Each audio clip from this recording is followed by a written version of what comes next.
1027 दिवसापासून न्यायाच्या प्रतीक्षेत आंदोलन, जिल्हाधिकारी कार्यालयासमोर आंदोलनाचा ठिय्या। सोलापूर जिल्ह्यात विविध मागण्यांसाठी जिल्हाधिकारी कार्यालयासमोर सुरू असलेल्या आंदोलनाला आज दिनांक 15 ऑगस्ट 2026 रोजी अनेक दिवस पूर्ण झाले आहेत। काही आंदोलने तर 1000 दिवसाचा टप्पा पार करूनही अद्याप न्यायाच्या प्रतीक्षेत आहे।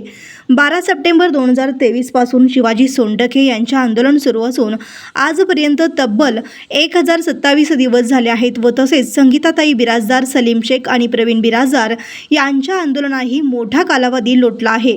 26 जून 2026 पासून नागेश मदने यांचे आंदोलन सुरू असून 273 दिवस, सरस्वती मुसळीकर यांचे 264 दिवस, बलभीम माने यांचे 357 दिवस तर चांद सोलापूर यांचे आंदोलनही सुरू आहे।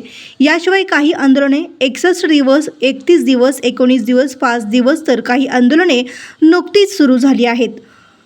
मदर छपरबंद यांचे 61 दिवस, शिवशरण तानाजी यांचे 19 दिवस, मनोहर व्यंकटेश देगावकर यांचे 31 दिवस आंदोलन सुरू आहे व तसेच दिन अजमुद्दीन, शाबुद्दीन मुल्ला, अविनाश अंबादास पारढे, मधुकर निवृत्ती पाटील, मोहम्मद शफीक शेख, प्रियंका विजय घोडके आणि इतर आंदोलकही आपल्या मागण्यांसाठी आंदोलन करत आहेत।